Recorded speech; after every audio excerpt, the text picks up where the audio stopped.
মাননীয় স্পিকার, আপনাকে ধন্যবাদ। ব্রাহ্মণবাড়িয়া ৫ আব্দুল মান্নান সাহেবের প্রস্তাবনার সাথে একমত পোষণ করে আমি আমার নির্বাচনী এলাকা মাদারপুর ৩-এর ডাসার উপজেলায় একটি কৃষি কলেজ আমি দাবি জানাচ্ছি। আমার নির্বাচনী এলাকা তথা ডাসার উপজেলা একটি কৃষি প্রধান অঞ্চল।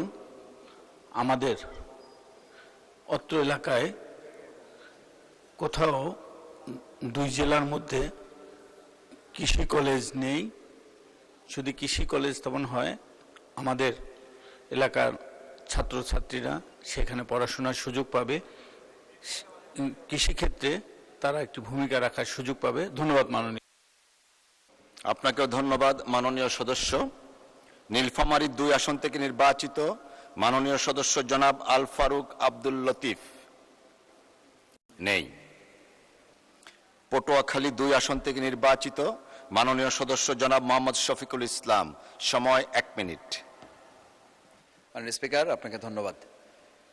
মাননীয় সংসদ সদস্য জনাব মোহাম্মদ আব্দুল মান্নান, ব্রাহ্মণবাড়িয়া ৫, তিনি যে প্রস্তাব দিয়েছেন সেই সিদ্ধান্ত প্রস্তাবের সাথে আমি একমত পোষণ করে আমার পটুয়াখালী ১১২ বাউফলের জন্য একটি কৃষি কলেজের প্রস্তাবও আমি এর সাথে সংযুক্ত করতে চাই।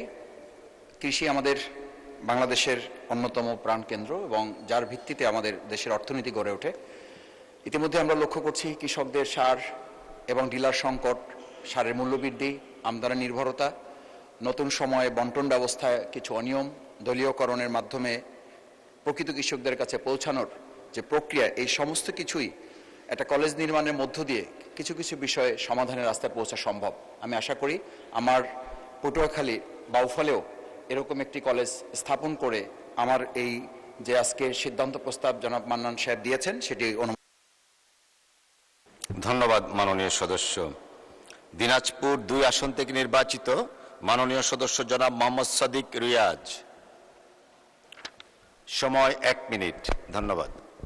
মাননীয় স্পিকার, আপনাকে ধন্যবাদ আমাকে সুযোগ দেওয়ার জন্য। আমি ধন্যবাদ জানাই মাননীয় সংসদ সদস্য জনাব মোহাম্মদ আব্দুল মান্নান ২৪৭ ব্রাহ্মণবাড়িয়া ৫-কে সিদ্ধান্ত প্রস্তাবটি উত্থাপন করার জন্য। সিদ্ধান্ত প্রস্তাবটি হলো ব্রাহ্মণবাড়িয়া জেলার নবীনগর উপজেলায় একটি কৃষি কলেজ স্থাপন করা হোক। আমিও মাননীয় সংসদ সদস্যের সঙ্গে একমত পোষণ করে সংশোধনী দিয়েছি। আমার সংশোধনী হলো মূল প্রস্তাবের সঙ্গে দিনাজপুর জেলার বিরল ও বোচাগঞ্জ উপজেলার মধ্যবর্তী স্থানে একটি শব্দাবলী সংযোজন করা হোক। দিনাজপুর জেলা কৃষি প্রধান এলাকা, দেশের মধ্যে সর্বাধিক ফসল দিনাজপুর জেলায় উৎপাদিত হয়, যে কারণে কৃষি শিক্ষা ও গবেষণার জন্য একটি গুরুত্বপূর্ণ কৃষি কলেজ, যার মাধ্যমে এলাকার এবং দেশের কৃষি খাতে উন্নতির লক্ষ্যে শিক্ষা গ্রহণ করে এ কাজে ভূমিকা রাখতে পারবে। তাই মাননীয় মন্ত্রীর নিকট আমার দাবি, মূল প্রস্তাব সহ আমার সংসদ। ধন্যবাদ মাননীয় সদস্য।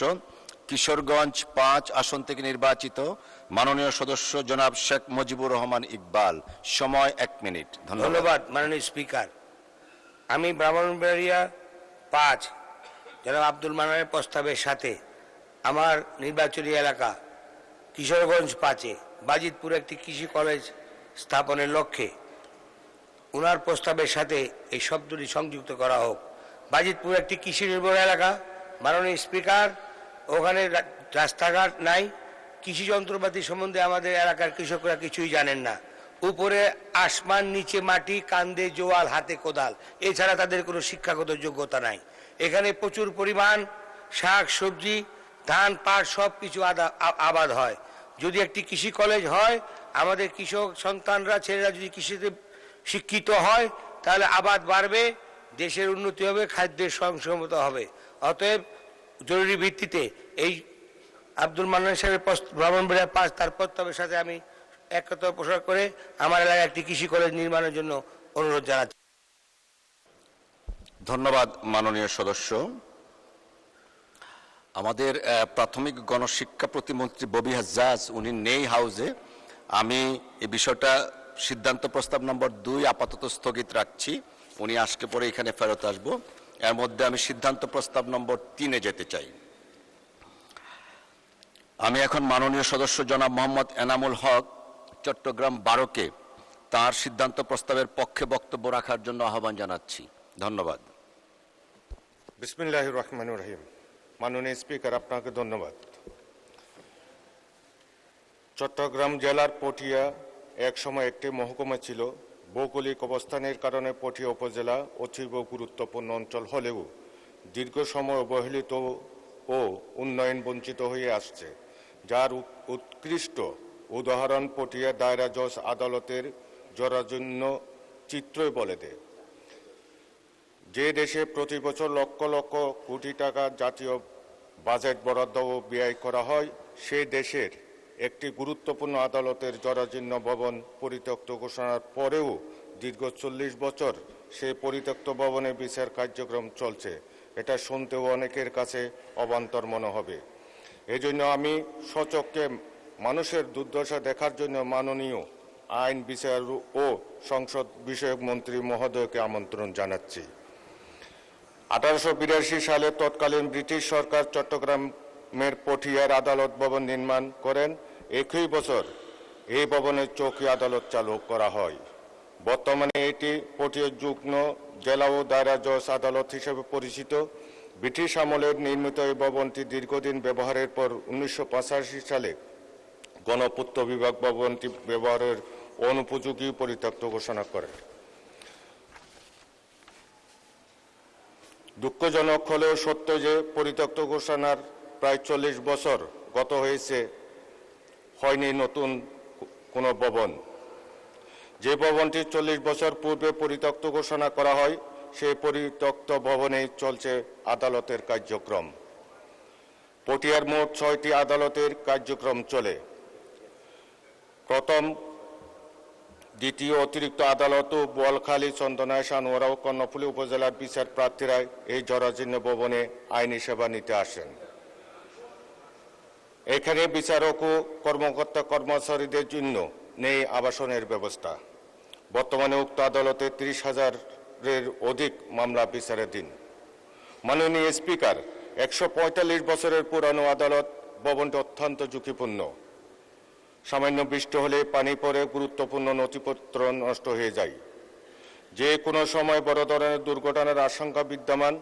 1991 সালে মরহুমা দেশনেত্রী বেগম খালেদা জিয়ার নেতৃত্বাধীন বিএনপির সরকার ক্ষমতায় থাকাকালীন তৎকালীন মাননীয় আইনমন্ত্রী মির্জা গোলাম হাফিজ সাহেব 6 কোটি টাকা বরাদ্দ প্রদান করেন পটিয়া পরিত্যক্ত আদালত ভবন নির্মাণের জন্য। অত্যন্ত দুঃখজনক হলেও সত্য যে সেই সময় দক্ষিণ চট্টগ্রামের কোনো এক বড় নেতা তার এলাকায় এই বরাদ্দটুকু কেটে নিয়ে যায়।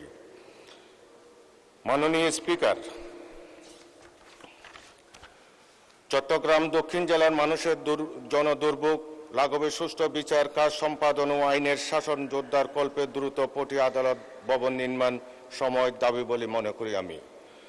আমি ত্রয়োদশ জাতীয় সংসদ নির্বাচনে এমপি নির্বাচিত হওয়ার পর প্রথম অধিবেশনে 42 বিধিতে প্রশ্ন আকারে এবং 71 বিধিতে 2 মিনিটের বক্তব্যের আলোচ্য বিষয়ের উপর জনগুরুত্ব বিবেচনা মাননীয় আইন, বিচার ও সংসদ বিষয়ক মন্ত্রী মহোদয়ের মনোযোগ আকর্ষণ করেছি, কিন্তু অদ্যাবধি জনগণকে খুশির সংবাদ দিতে পারি নাই। জনদাবির প্রেক্ষিতে জরাজীর্ণ পটিয়া দায়রা জজ আদালতের নতুন ভবন নির্মাণ আমার নির্বাচনী প্রতিশ্রুতির অগ্রাধিকার বিষয়গুলির মধ্যে একটি। এই প্রতিশ্রুতি পালন আমার ইমানি দায়িত্ব। আমাকে যারা নির্বাচিত করে এখানে পাঠিয়েছে, আমাকে আবার পুনরায় সেই জনগণের কাছে ফিরে যেতে হবে। তাই আমাকে বলতে হবে দক্ষিণ চট্টগ্রাম পটিয়া মাটি ও মানুষের কথা।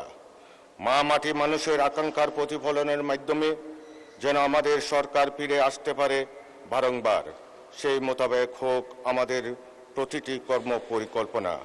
এমনত অবস্থায় আমার আলোচ্য সিদ্ধান্ত প্রস্তাব দীর্ঘদিনের জরাজীর্ণ ও ঝুঁকিপূর্ণ চট্টগ্রাম জেলার পটিয়া আদালত ভবন দ্রুত নির্মাণ করা হোক মর্মে আমার আনিত সিদ্ধান্ত প্রস্তাবটি সমর্থন করে যে সকল মাননীয় সংসদ সদস্য সংশোধনী প্রদান করেছেন সেই সকল সদস্যদের সংশোধনী সমূহ মহান জাতীয় সংসদ কর্তৃক আমার প্রস্তাবটি গ্রহণ করার জন্য আমি মাননীয় আইন বিচার ও সংসদ বিষয়ক মন্ত্রী মহোদয়ের প্রতি অনুরোধ জানিয়ে আমার বক্তব্য শেষ করছি।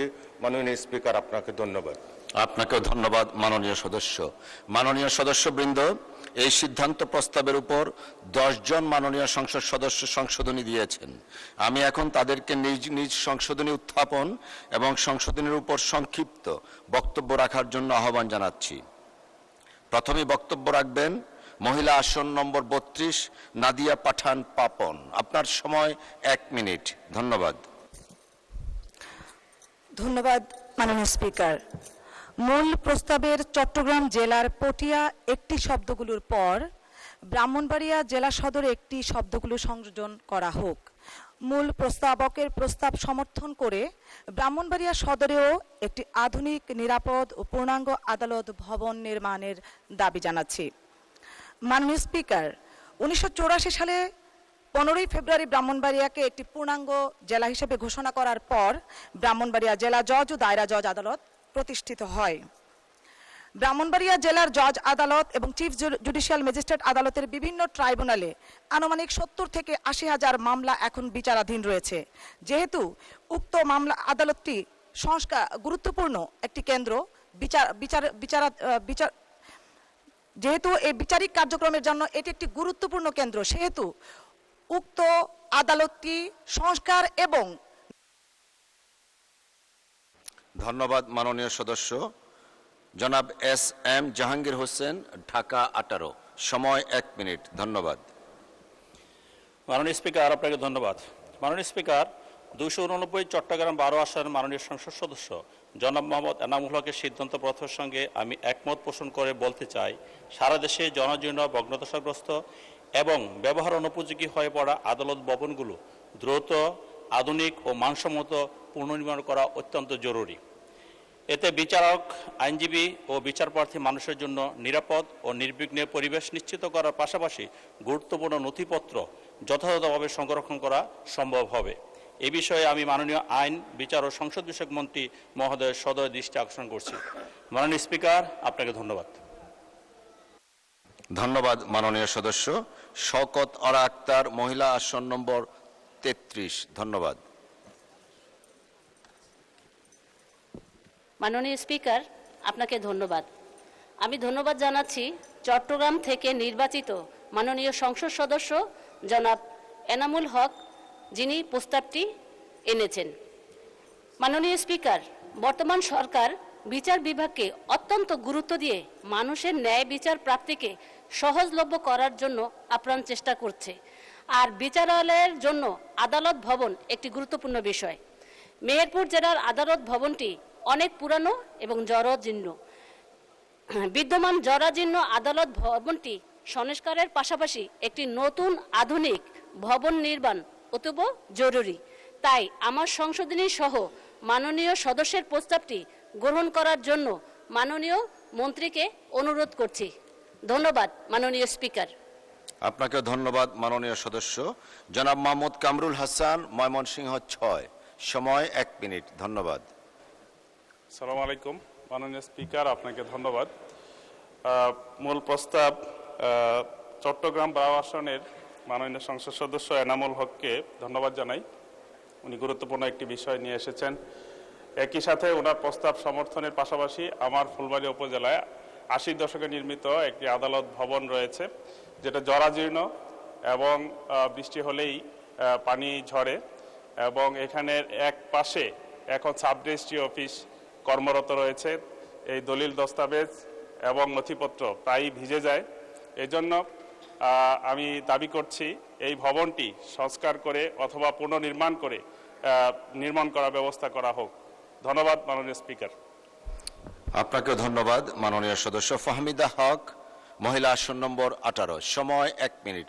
ধন্যবাদ। চট্টগ্রাম 12 আসন থেকে নির্বাচিত মাননীয় সংসদ সদস্য জনাব মোহাম্মদ এনামুল হক কর্তৃক আনিত ও আলোচ্য প্রস্তাবের উপর আমি একটি সংশোধনী আনছি। মাননীয় স্পিকার, দেশের বিভিন্ন স্থানে আদালত ভবনগুলো পুরনো, জরুরি ভিত্তিতে এসব জরাজীর্ণ ভবনের অবকাঠামো উন্নয়ন প্রয়োজন। এ লক্ষ্যে প্রস্তাবটি অত্যন্ত গুরুত্বপূর্ণ। এমতো অবস্থায় জরাজীর্ণ ও ঝুঁকিপূর্ণ চট্টগ্রাম জেলার পটিয়া আদালত ভবন দ্রুত নির্মাণ করা হোক। শব্দাবলীর পর আমার এলাকা নরসিংদী জেলার বেলাবতে পূর্ণ আদালত ভবন শব্দাবলী সংযোজন করার প্রস্তাব করছি। ধন্যবাদ মাননীয় স্পিকার।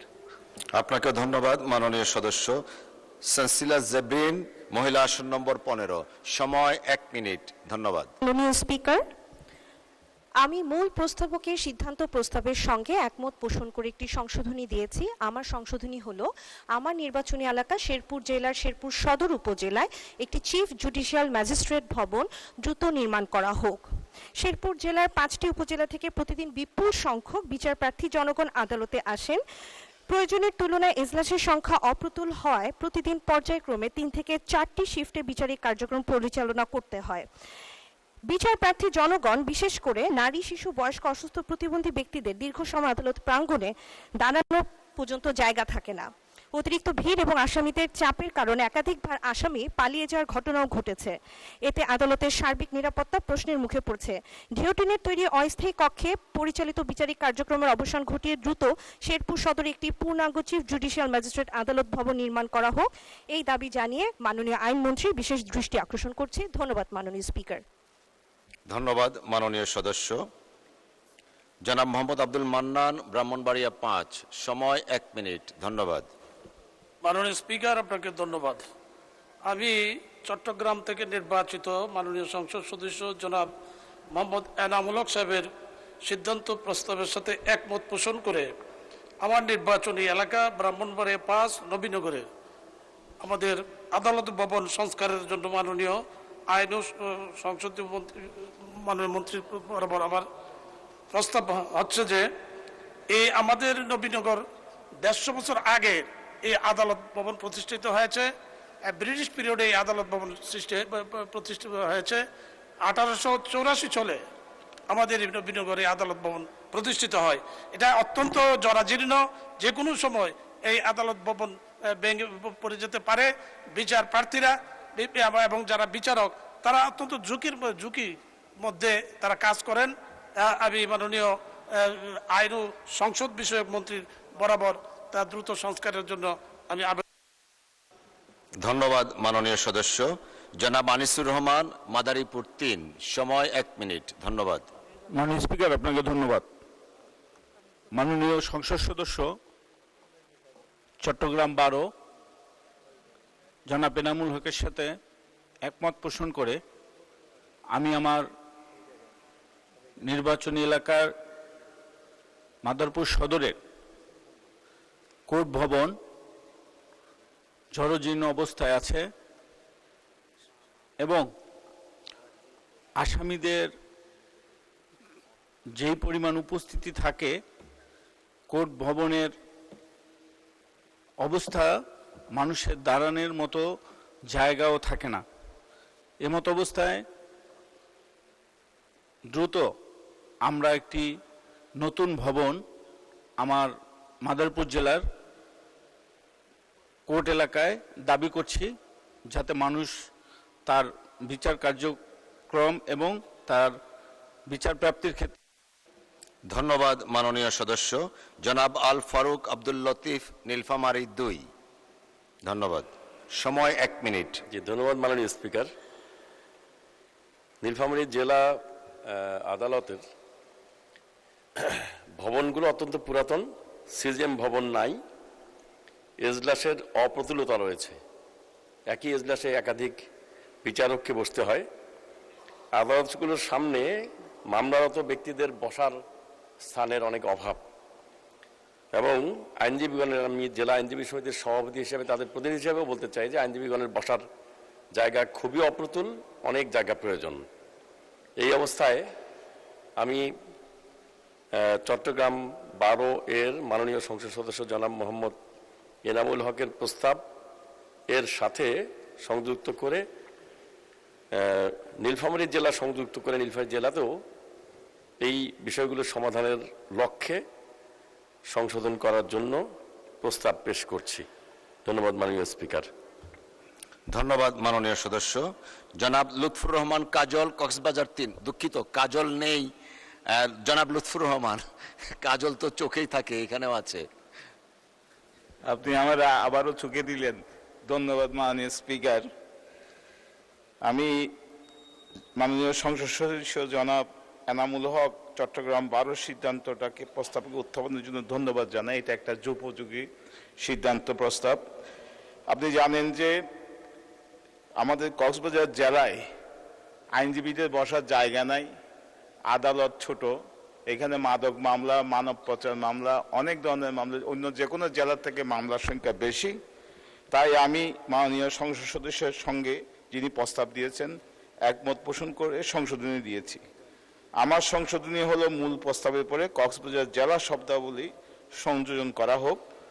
বর্তমানে কক্সবাজার জেলার আদালত ভবন সংস্কার সম্প্রসারণ, নতুন ভবন নির্মাণ করা জরুরি। আইনজীবীদের ভবন সহ আমাদের বসার জায়গা সহ বিচার কার্যের সঙ্গে জড়িতদের অনেক সমস্যা হচ্ছে।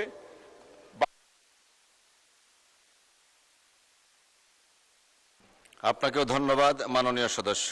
মাননীয় সদস্যবৃন্দ, আমি এখন মূল সিদ্ধান্ত প্রস্তাব এবং তার উপর আনীত সংশোধনীগুলির উপর মাননীয় আইন, বিচার ও সংসদ বিষয়ক মন্ত্রী জনাব মোহাম্মদ আসাদুজ্জামানকে তার বক্তব্য রাখার জন্য আহ্বান জানাচ্ছি। মাননীয় আইন, বিচার ও সংসদ বিষয়ক মন্ত্রী। ধন্যবাদ। মাননীয় স্পিকার, আপনাকে ধন্যবাদ।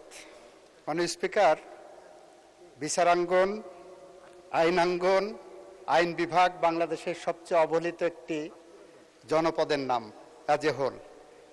এটা আপনার অভিজ্ঞতালব্ধ জ্ঞান থেকে আপনি অনুধাবন করতে পারেন। এই মন্ত্রণালয়ের দায়িত্ব নেওয়ার পর থেকেই আমি বলছিলাম আমার দেশের আদালতগুলোতে যথেষ্ট এজলাস আমার নাই, এখানে বিচারকদের আবাসন সমস্যা আছে, চৌকি আদালতগুলোতে আমাদের ভবন নাই। দীর্ঘদিন ধরে আমরা ক্যাবিনেটেও কথা বলেছি এবং গত বাজেটে মাননীয় প্রধানমন্ত্রী বিশেষ বরাদ্দ হিসেবে আমাদেরকে 500 কোটি টাকা অতিরিক্ত বরাদ্দ করেছেন কিছু সমস্যা সমাধানের জন্য। আজকে একজন ধন্যবাদ প্রস্তাবক এবং তার সাথে সংশোধনী প্রস্তাবক 10 জন, 11 জন যে আমার সাথে আমার এই অনুধাবনের সাথে কণ্ঠে কণ্ঠ মিলিয়ে উত্থাপন করেছেন, সেজন্য তাদেরকে বিশেষ ধন্যবাদ জানাচ্ছি। মাননীয় স্পিকার, আপনার মাধ্যমে এই সংসদকে জানাতে চাই, চৌকি আদালত ভবন ও সংশ্লিষ্ট বিচারকগণের জন্য আবাসন নির্মাণ যে প্রস্তাব এসেছে, এই প্রস্তাবের আওতায় আমরা একটি প্রকল্প নিয়েছি। প্রকল্পের মধ্যে পটিয়া চৌকি আদালতের ভবন সহ সারা দেশে 39টি চৌকি আদালতের ভবন এবং সংশ্লিষ্ট বিচারকগণের জন্য আবাসন নির্মাণের প্রকল্প গ্রহণ করা হয়েছে। প্রকল্পটি অনুমোদনের লক্ষ্যে পরিকল্পনা কমিশনের ভৌত অবকাঠামো বিভাগে পিইসি সভা অনুষ্ঠিত হয়। উক্ত সভার পর্যবেক্ষণের আলোকে স্থাপত্য অধিদপ্তর কর্তৃক আদালত ভবনের নকশা সংশোধন করে নতুন করে নকশা প্রণয়ন করা হয়েছে। তদানুযায়ী গণপূর্ত অধিদপ্তর প্রকল্প সংশ্লিষ্ট 39টি উপজেলা অফিস থেকে প্রাক্কলন আনয়ন করে প্রকল্পের ডিপিপি পুনর্গঠন করছে। ইতিমধ্যে পটিয়া সহ 26টি উপজেলা অফিস থেকে প্রাক্কলন আনা হয়েছে এবং অবশিষ্ট 13টি উপজেলা অফিসে প্রাক্কলন প্রস্তুতের কাজ চলমান রয়েছে। উক্ত 13টি উপজেলা অফিসের প্রাক্কলন প্রস্তুত সম্পন্ন করা হলে প্রকল্পটি অনুমোদনের জন্য পরিকল্পনা কমিশনে প্রেরণ করা হবে। এই প্রেক্ষাপটে মাননীয় স্পিকার, আপনার মাধ্যমে প্রস্তাবককে অনুরোধ করব তার প্রস্তাবটি প্রত্যাহার করা হোক। ধন্যবাদ মাননীয় আইনমন্ত্রী। সুযোগ একটু আমিও নিতে চাই, মাইকটা একটু লাগান। দুর্গাপুরে আমার কনস্টিটিউয়েন্সিতে একটা চৌকি আদালত আছে ব্রিটিশ আমলে। 39টার মধ্যে কি আছি আমরা? যদি না থাকি 40টা করেন। আমি এখন ওনার কাছে যাচ্ছি, বলেন। উত্তরটা দিতে পারি মাননীয় স্পিকার। মাননীয় স্পিকার, দুর্গাপুরে যখন চৌকি আদালত হয়েছিল তখন মাননীয় স্পিকার যোগাযোগ ব্যবস্থা তো খারাপ ছিল না। এখন যোগাযোগ ব্যবস্থা ভালো হয়েছে, ওই চৌকি আদালতের প্রয়োজনীয়তা আছে কিনা সেটাও আমরা একটু পরীক্ষা করে দেখে দরকারে সংযোজন করবো মাননীয় স্পিকার। ধন্যবাদ আপনাকে। Very diplomatic answer, nevertheless thank you. আপনি দেখেন 40-এ আসতে পারেন কিনা প্লিজ। মাননীয় সদস্য জনাব মোহাম্মদ এনামুল হক, চট্টগ্রাম 12। আপনার সিদ্ধান্ত প্রস্তাব সম্পর্কে মাননীয় মন্ত্রী যে বিবৃতি দিলেন তার প্রেক্ষিতে আপনি ইচ্ছে করলে প্রস্তাবটি প্রত্যাহার করতে পারেন। মাননীয় স্পিকার, আপনাকে ধন্যবাদ। মাননীয় স্পিকার, আমরা কেউ পৃথিবীতে আজীবন বেঁচে থাকবো না, কিন্তু আমাদের কীর্তিগুলো আজীবন অনাগত প্রজন্মের কাছে বেঁচে থাকবে। আমি আশা করি মাননীয় আইন, বিচার ও সংসদ বিষয়ক মন্ত্রী মহোদয়ের হাত ধরে আমার নির্বাচনী এলাকার জনগণের দীর্ঘ প্রতীক্ষিত জনদাবিটি পূরণ হবার মাধ্যমে মাননীয় মন্ত্রী মহোদয় আজীবন পটিয়া বাসীর হৃদয়ে স্থান করে নেবেন। এই প্রত্যাশা মাননীয় মন্ত্রী মহোদয়ের আশ্বাসের প্রেক্ষিতে আমার আলোচ্য সিদ্ধান্ত প্রস্তাবটি আমি প্রত্যাহার করে নিচ্ছি। মাননীয় স্পিকার, আপনাকে ধন্যবাদ। আপনাকে ধন্যবাদ মাননীয় সদস্যবৃন্দ। প্রস্তাব উত্থাপনকারী মাননীয় সদস্য তার প্রস্তাবটি প্রত্যাহারের ইচ্ছা ব্যক্ত করেছেন। কার্যপ্রণালী বিধির 138 উপবিধি 1 অনুসারে প্রত্যাহারের ক্ষেত্রে সংসদের অনুমতি প্রয়োজন। এখন আমি প্রত্যাহারের প্রস্তাবটি ভোটে দিচ্ছি। সংসদের সামনে প্রশ্ন হচ্ছে, মাননীয় সদস্য জনাব মোহাম্মদ এনামুল হক চট্টগ্রাম 12 কর্তৃক উত্থাপিত সিদ্ধান্ত প্রস্তাব নম্বর 3। সংসদের অভিমত এই যে জরাজীর্ণ ও ঝুঁকিপূর্ণ চট্টগ্রাম জেলার পটিয়া আদালত ভবন দ্রুত নির্মাণ করা হোক। শীর্ষক প্রস্তাবটি প্রত্যাহার করা হোক। যারা এই প্রস্তাবের পক্ষে আছেন তারা হাঁ বলুন। যারা এই প্রস্তাবের বিপক্ষে আছেন তারা না বলুন। আমার মনে হয় হাঁ জয়যুক্ত হয়েছে, হাঁ জয়যুক্ত হয়েছে, হাঁ জয়যুক্ত হয়েছে। অতএব সিদ্ধান্ত প্রস্তাবটি প্রত্যাহারিত হলো। ধন্যবাদ।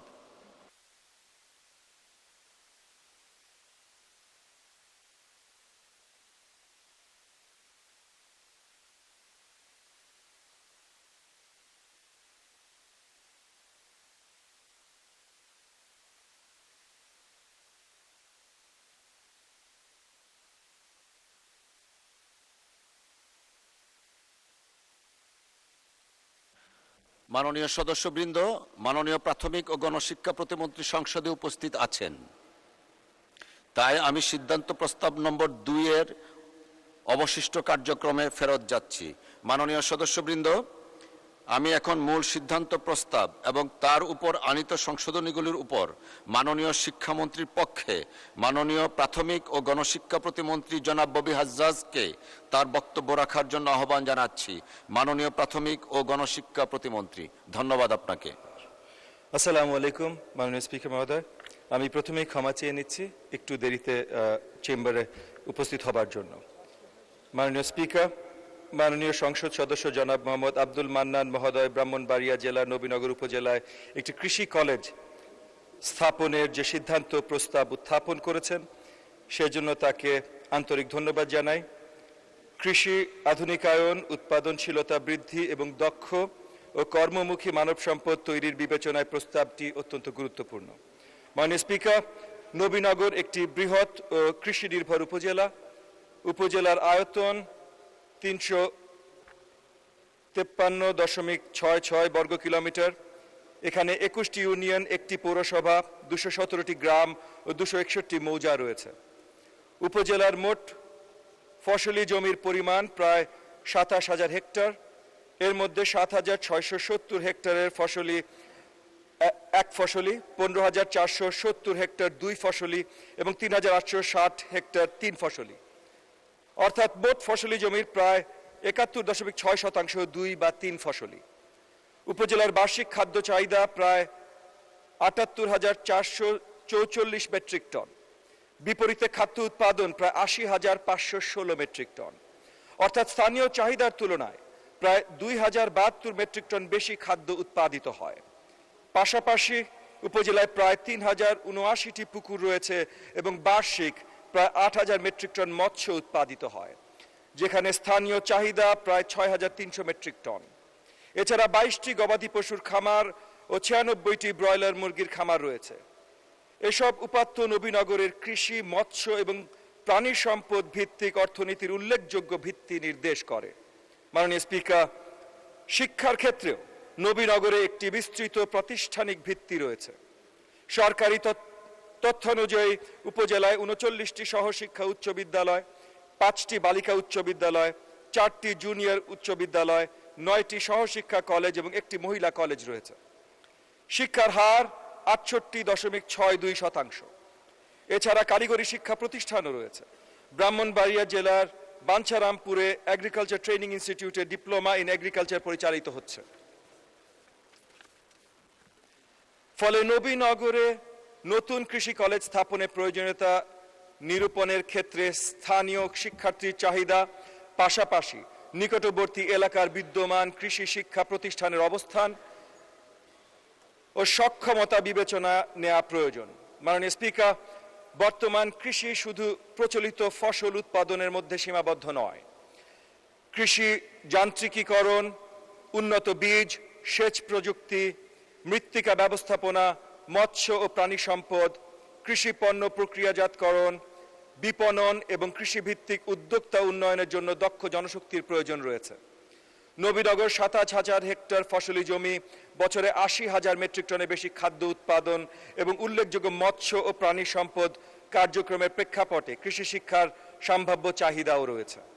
তবে নতুন কৃষি কলেজ স্থাপনের ক্ষেত্রে শিক্ষার্থী চাহিদা, বিদ্যমান প্রতিষ্ঠানের সক্ষমতা, প্রয়োজনীয় জমি ও ব্যবহারিক প্রশিক্ষণের সুবিধা, শিক্ষক ও কারিগরি জনবল, অবকাঠামো, আর্থিক সংশ্লেষ এবং দীর্ঘমেয়াদী টেকসইতা পরীক্ষা নিরীক্ষা করা প্রয়োজন।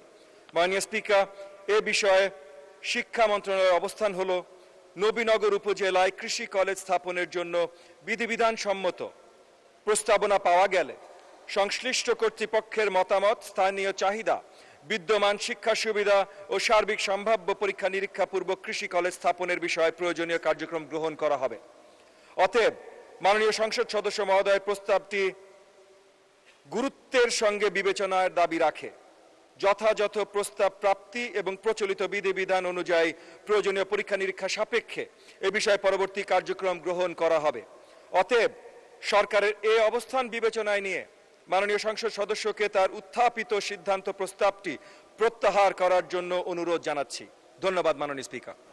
আপনাকে ধন্যবাদ মাননীয় প্রতিমন্ত্রী। মাননীয় সদস্য জনাব মোহাম্মদ আব্দুল মান্নান, ব্রাহ্মণবাড়িয়া 5, আপনার সিদ্ধান্ত প্রস্তাব সম্পর্কে মাননীয় প্রতিমন্ত্রী যে বিবৃতি দিয়েছেন তার প্রেক্ষিতে আপনি ইচ্ছা করলে প্রস্তাবটি প্রত্যাহার করতে পারেন। ধন্যবাদ।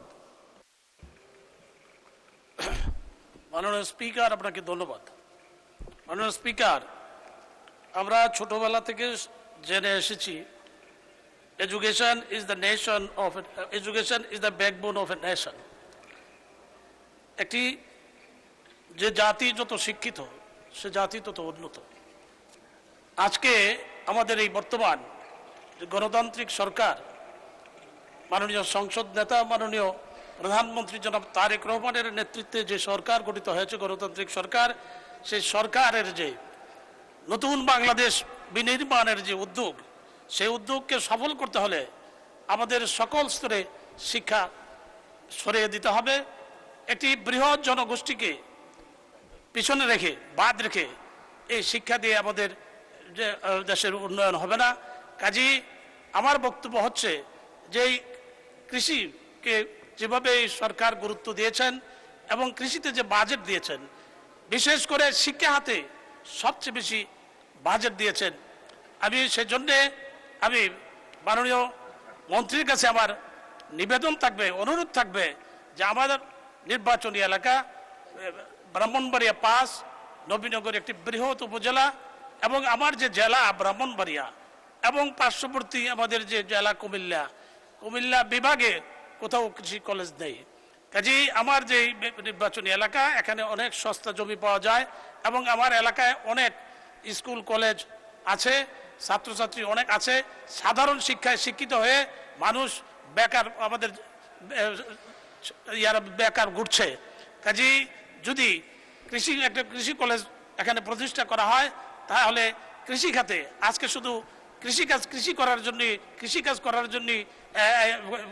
কৃষি শিক্ষা দেওয়া হয় নাই, আজকে কৃষিকে আধুনিকায়ন করার যে ব্যবস্থা গ্রহণ করা হয়েছে বর্তমান সরকার, সে লক্ষ্যে আমি মনে করি যে আমার এলাকায় একটি কৃষি কলেজ স্থাপন করা অত্যন্ত যৌক্তিক।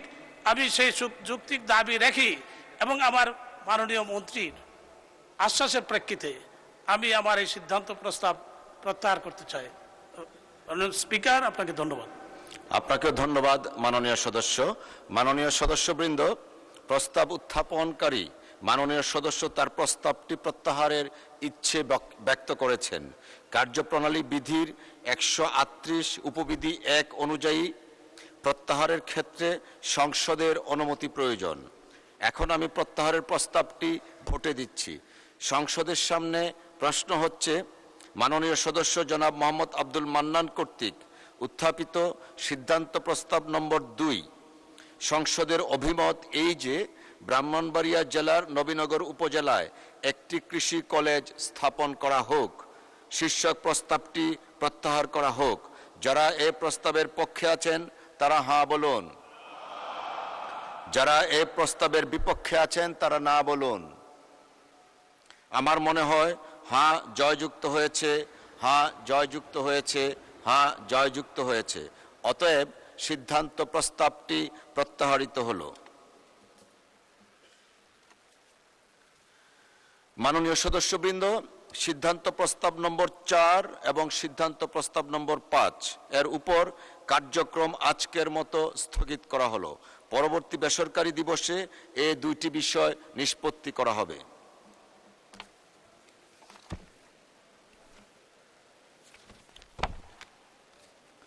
মাননীয় সদস্যবৃন্দ, দিনের কার্যসূচি অনুযায়ী এখন কমিটি গঠন, পুনর্গঠন, আইন, বিচার ও সংসদ বিষয়ক মন্ত্রণালয় সম্পর্কিত স্থায়ী কমিটি। মাননীয় চিফ হুইপ জনাব মোহাম্মদ নুরুল ইসলাম, আপনি প্রথমে আইন, বিচার ও সংসদ বিষয়ক মন্ত্রণালয় সম্পর্কিত স্থায়ী কমিটি পুনর্গঠন সম্পর্কিত প্রস্তাব উত্থাপন করতে পারেন। ধন্যবাদ আপনাকে। মাননীয় স্পিকার, আপনাকেও ধন্যবাদ। মাননীয় স্পিকার, আমি এখন আইন, বিচার এবং সংসদ বিষয়ক মন্ত্রণালয় সম্পর্কিত স্থায়ী কমিটি পুনর্গঠনের প্রস্তাব করছি। ইতিমধ্যে কমিটি গঠন করা হয়েছিল কিছু সংশোধনের জন্য। মাননীয় সংসদ নেতার অনুমতিক্রমে তার পক্ষে আমি মোহাম্মদ নুরুল ইসলাম 110/2 বাংলাদেশ জাতীয় সংসদের চিফ হুইপ প্রস্তাব করছি যে গণপ্রজাতন্ত্রী বাংলাদেশের সংবিধানের 76 অনুচ্ছেদ অনুযায়ী জাতীয় সংসদের কার্যপ্রণালী বিধির 246, 247 ও 248 বিধি অনুসারে উক্ত বিধিসমূহে বর্ণিত কমিটি নিয়োগ, কমিটির গঠন এবং কমিটির কাজ ও কমিটির দায়িত্ব পালনের জন্য নিম্নলিখিত মাননীয় সংসদ সদস্যগণের সমন্বয়ে ত্রয়োদশ জাতীয় সংসদের আইন, বিচার ও সংসদ বিষয়ক মন্ত্রণালয় সম্পর্কিত স্থায়ী কমিটি পুনর্গঠন করা হোক। মাননীয় স্পিকার, জনাব মোহাম্মদ নওশাদ জমির 1 পঞ্চগড় 1 সভাপতি, ভারপ্রাপ্ত মন্ত্রী, আইন, বিচার ও সংসদ বিষয়ক মন্ত্রণালয় যদি সংসদ সদস্য। জনাব এম মাহবুবউদ্দিন 268 নোয়াখালী 1 সদস্য। জনাব ইমরান আহমেদ চৌধুরী 234 সিলেট 6 সদস্য। শাকিলা ফরজানা 308 মহিলা আসন 8 সদস্য। জনাব মোহাম্মদ মঞ্জুরুল ইসলাম 6 দিনাজপুর 1 সদস্য। জনাব মোহাম্মদ হাসান রাজীব প্রধান 16 লালমনিরহাট 1 সদস্য। জনাব মোহাম্মদ নাজিবুর রহমান 68 পাবনা 1 সদস্য। জনাব আখতার হুসাইন 22 রংপুর 4 সদস্য। জনাব আল ফারুক আব্দুল লতিফ 13 নীলফামারী 2 সদস্য। মাননীয় স্পিকার, আপনাকে ধন্যবাদ। আপনাকেও ধন্যবাদ মাননীয় চিফ হুইপ। সংসদের সামনে প্রশ্ন হচ্ছে, মাননীয় সংসদ নেতার অনুমতিক্রমে তার পক্ষে মাননীয় চিফ হুইপ জনাব মোহাম্মদ নুরুল ইসলামের প্রস্তাব মতো এবং তার প্রস্তাবিত সদস্যদের সমন্বয়ে আইন, বিচার ও সংসদ বিষয়ক মন্ত্রণালয় সম্পর্কিত স্থায়ী কমিটি পুনর্গঠন করা হোক। যারা এই প্রস্তাবের পক্ষে আছেন তারা হাঁ বলুন। যারা এই প্রস্তাবের বিপক্ষে আছেন তারা না বলুন। আমার মনে হয় হাঁ জয়যুক্ত হয়েছে, হাঁ জয়যুক্ত হয়েছে, হাঁ জয়যুক্ত হয়েছে।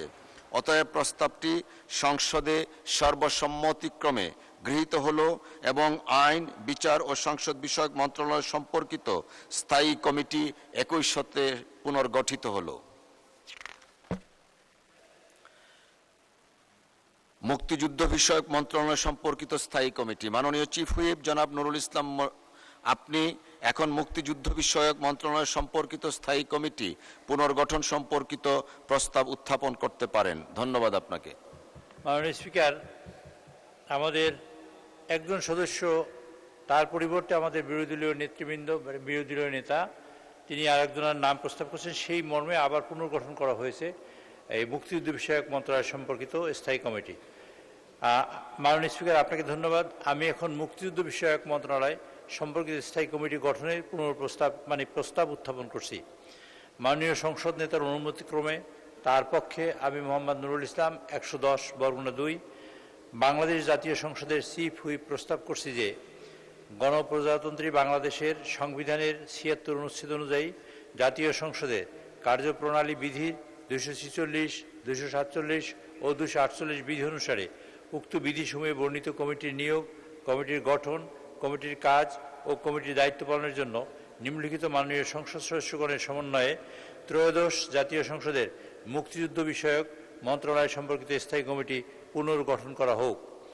জনাব মোহাম্মদ মনিরুল হক চৌধুরী 254 কুমিল্লা 6 সভাপতি, ভারপ্রাপ্ত মন্ত্রী মুক্তিযুদ্ধ বিষয়ক মন্ত্রণালয় যদি সংসদ সহান 3 সদস্য, জনাব ইশাক হোসেন 179 ঢাকা 6 সদস্য, জনাব মোহাম্মদ ফজলুর রহমান 165 কিশোরগঞ্জ 4 সদস্য, জনাব মোহাম্মদ আব্দুল হান্নান 263 চাঁদপুর 4 সদস্য, জিবা আমিন খান 312 মহিলা আসন 12 সদস্য, জনাব আমির এজাজ খান 99 খুলনা 1 সদস্য, জনাব মোহাম্মদ আব্দুল ওয়ারিস 33 গাইবান্ধা 5 সদস্য, জনাব মোহাম্মদ রায়হান সিরাজি 19 রংপুর 1 সদস্য, জনাব রোকেয়া বেগম 345 মহিলা আসন 45 সদস্য। মাননীয় স্পিকার, আপনাকে ধন্যবাদ। আপনাকেও ধন্যবাদ মাননীয় চিফ হুইপ। সংসদের সামনে প্রশ্ন হচ্ছে মাননীয় সংসদ নেতার অনুমতিক্রমে তার পক্ষে মাননীয় চিফ হুইপ জনাব মোহাম্মদ নুরুল ইসলামের প্রস্তাব মতো এবং তার প্রস্তাবিত সদস্যদের সমন্বয়ে মুক্তিযুদ্ধ বিষয়ক মন্ত্রণালয় সম্পর্কিত স্থায়ী কমিটি পুনর্গঠন করা হোক। যারা এই প্রস্তাবের পক্ষে আছেন তারা হ্যাঁ বলুন, যারা এই প্রস্তাবের বিপক্ষে আছেন তারা না বলুন। আমার মনে হয় হ্যাঁ জয়যুক্ত হয়েছে, হ্যাঁ জয়যুক্ত হয়েছে, হ্যাঁ জয়যুক্ত হয়েছে। অতএব প্রস্তাবটি সর্বসম্মতিক্রমে গৃহীত হলো এবং একই সাথে মুক্তিযুদ্ধ বিষয়ক মন্ত্রণালয় সম্পর্কিত স্থায়ী কমিটি পুনর্গঠিত হলো।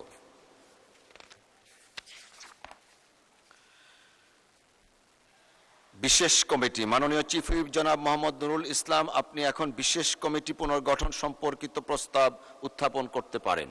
ধন্যবাদ। মাননীয় স্পিকার, আপনাকে ধন্যবাদ। আমি এখন বিশেষ কমিটি পুনর্গঠনের প্রস্তাব উত্থাপন করছি।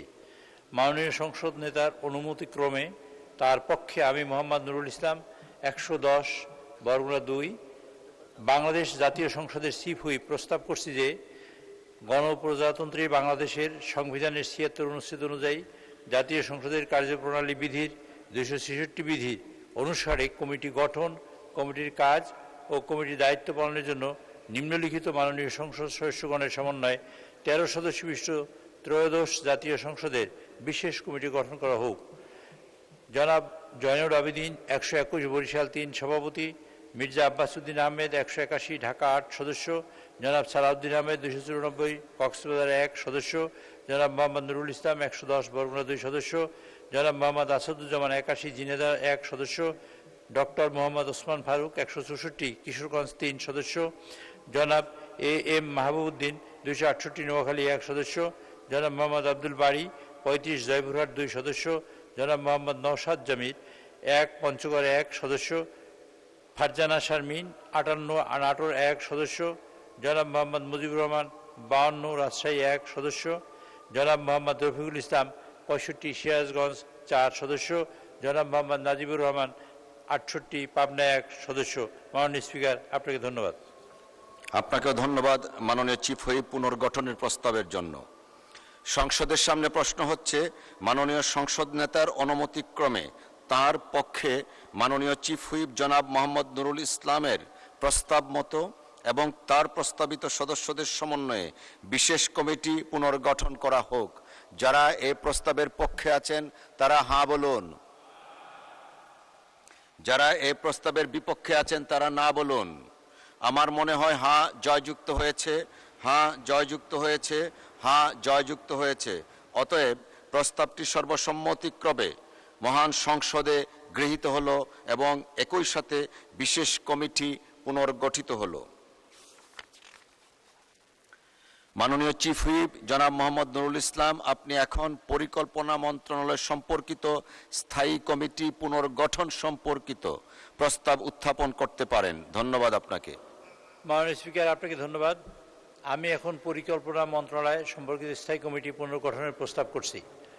মাননীয় সংসদ নেতার অনুমতিক্রমে তার পক্ষে আমি মোহাম্মদ নুরুল ইসলাম 110 বরগুনা 2 বাংলাদেশ জাতীয় সংসদের চিফ হুইপ প্রস্তাব করছি যে গণপ্রজাতন্ত্রী বাংলাদেশের সংবিধানের 76 অনুচ্ছেদ অনুযায়ী জাতীয় সংসদের কার্যপ্রণালী বিধির 246, 247 ও 248 বিধি অনুসারে উক্ত বিধিসমূহে বর্ণিত কমিটির নিয়োগ, কমিটির গঠন, কমিটির কাজ, কমিটির দায়িত্ব পালনের জন্য নিম্নলিখিত মাননীয় সংসদ সদস্যগণের সমন্বয়ে ত্রয়োদশ জাতীয় সংসদের পরিকল্পনা মন্ত্রণালয় সম্পর্কিত স্থায়ী কমিটি পুনর্গঠন করা হোক। জনাব জহিরুদ্দিন স্বপন 119 বরিশাল 1 সভাপতি, ভারপ্রাপ্ত মন্ত্রী পরিকল্পনা মন্ত্রণালয় যদি সংসদ সদস্য হন। সদস্য জনাব মোহাম্মদ জুনায়েদ আব্দুর রহিম সাকি 248 ব্রাহ্মণবাড়িয়া 6 সদস্য, কাজী রফিকুল ইসলাম 36 বগুড়া 1 সদস্য, জনাব মঈনুল ইসলাম খান 169 মানিকগঞ্জ 2 সদস্য, জনাব মোহাম্মদ ফখরুল ইসলাম 272 নোয়াখালী 5 সদস্য, জনাব মোহাম্মদ শওকতুল ইসলাম 236 মৌলভীবাজার 2 সদস্য, মোসাম্মদ ফরিদা ইয়াসমিন 306 মহিলা আসন 6 সদস্য, জনাব মোহাম্মদ সাইফুল আলম 185 12 সদস্য, জনাব মোহাম্মদ রাশিদুল ইসলাম 143 শেরপুর 1 সদস্য। মাননীয় স্পিকার, আপনাকে ধন্যবাদ। আপনাকেও ধন্যবাদ মাননীয় চিফ হুইপ।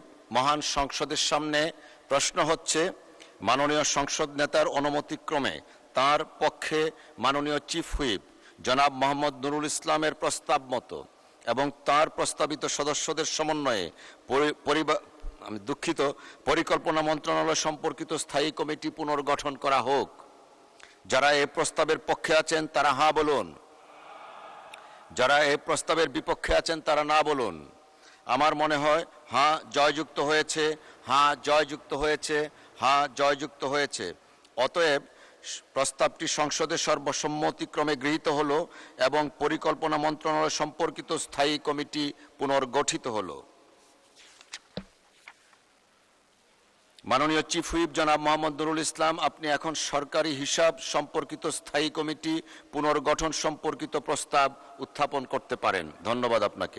মাননীয় স্পিকার, আপনাকে ধন্যবাদ। আমি এখন সরকারি হিসাব সম্পর্কিত স্থায়ী কমিটি পুনর্গঠনের প্রস্তাব উত্থাপন করছি।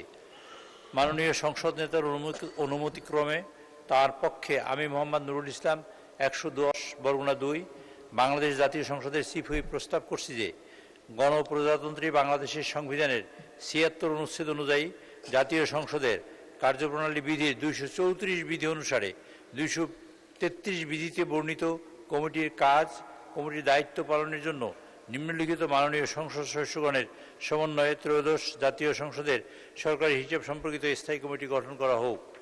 সৈয়দ আবদুল্লাহ মোহাম্মদ তাহের 259 কুমিল্লা 11 সভাপতি, জনাব মোহাম্মদ আমানুল্লাহ আমান 175 ঢাকা 2 সদস্য, জনাব ABM আশরাফুদ্দিন নিজান 277 লক্ষ্মীপুর 4 সদস্য, জনাব AKM ফজলুল হক মিলন 198 গাজীপুর 5 সদস্য, জনাব মোহাম্মদ হাফিজ ইব্রাহিম 116 ভোলা 2 সদস্য, জনাব AM মাহবুব উদ্দিন 268 নোয়াখালী 1 সদস্য, জনাব মোহাম্মদ জালালউদ্দিন 261 জনাব স্পিকার, মাননীয় স্পিকার একটু ভুল হয়েছে সম্ভবত, জনাব মোহাম্মদ হাফিজউদ্দিন 116 ভোলা 2 সদস্য, জনাব AM মাহবুব উদ্দিন 268 নোয়াখালী 1 সদস্য, জনাব মোহাম্মদ জালালউদ্দিন 261 চাঁদপুর 2 সদস্য, ডাক্তার মোহাম্মদ মাহবুবুর রহমান 152 ময়মনসিংহ 7 সদস্য, জনাব SK আজিজুল বাড়ি 102 খুলনা 4 সদস্য, জনাব মোহাম্মদ মঞ্জুরুল ইসলাম 6 দিনাজপুর 1 সদস্য, জনাব মোহাম্মদ ফজলে হুদা 48 নওগাঁ 3 সদস্য, জনাব মোহাম্মদ জাকির হুসাইন 150 ময়মনসিংহ 5 সদস্য, জনাব মোহাম্মদ নাহির ইসলাম 184 ঢাকা 11 সদস্য, জনাব সৈয়দ জয়নুল আবেদিন 177 ঢাকা 4 সদস্য, জনাব মোহাম্মদ রুহুল আমিন 80 চুয়াডাঙ্গা 2 সদস্য। মাননীয় স্পিকার, আপনাকে ধন্যবাদ। আপনাকে ধন্যবাদ মাননীয় চিফ হুইপ। সংসদের সামনে প্রশ্ন হচ্ছে, মাননীয় সংসদ নেতার অনুমতিক্রমে তার পক্ষে মাননীয় চিফ হুইপ জনাব মোহাম্মদ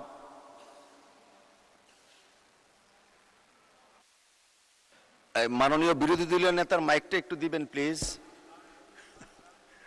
এখানে হাফিজউদ্দিন বলেছেন, তো উনি আমার মনে হয় হাফিজ ইব্রাহিম বলতে গিয়ে হাফিজউদ্দিন বললেন কিনা। Thank you.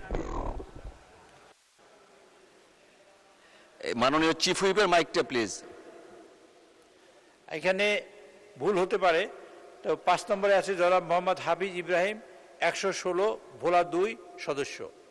এছাড়া বাকি সকলের নাম সব ঠিকই আছে। হাফিজ ইব্রাহিম আমি আগে একবার বলেছিলাম, ভুল সংশোধন করতে গিয়ে ভুল করেছি। ধন্যবাদ মাননীয় স্পিকার।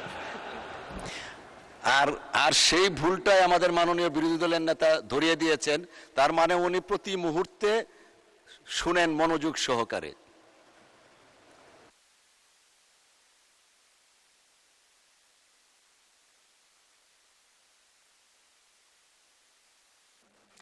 যারা এই প্রস্তাবের পক্ষে আছেন তারা হ্যাঁ বলুন, যারা এই প্রস্তাবের বিপক্ষে আছেন তারা না বলুন। আমার মনে হয় হ্যাঁ জয়যুক্ত হয়েছে, হ্যাঁ জয়যুক্ত হয়েছে, হ্যাঁ জয়যুক্ত হয়েছে। অতএব প্রস্তাবটি সংসদের সর্বসম্মতিক্রমে গৃহীত হলো এবং সরকারি হিসাব সম্পর্কিত স্থায়ী কমিটি পুনর্গঠিত হলো। আমি এখন কার্য উপদেষ্টা কমিটি পুনর্গঠন করছি। গণপ্রজাতন্ত্রী বাংলাদেশের সংবিধানের 76 অনুচ্ছেদে অনুযায়ী জাতীয় সংসদের কার্যপ্রণালী বিধির 219 বিধি অনুসারে 220 ও 221 বিধিতে বর্ণিত কমিটির কাজ ও কমিটির দায়িত্ব পালনের জন্য নিম্নলিখিত মাননীয় সংসদ সদস্যগণকে মনোনীত করছি এবং তাদের সমন্বয়ে ত্রয়োদশ জাতীয় সংসদের কার্য উপদেষ্টা কমিটি পুনর্গঠন করছি।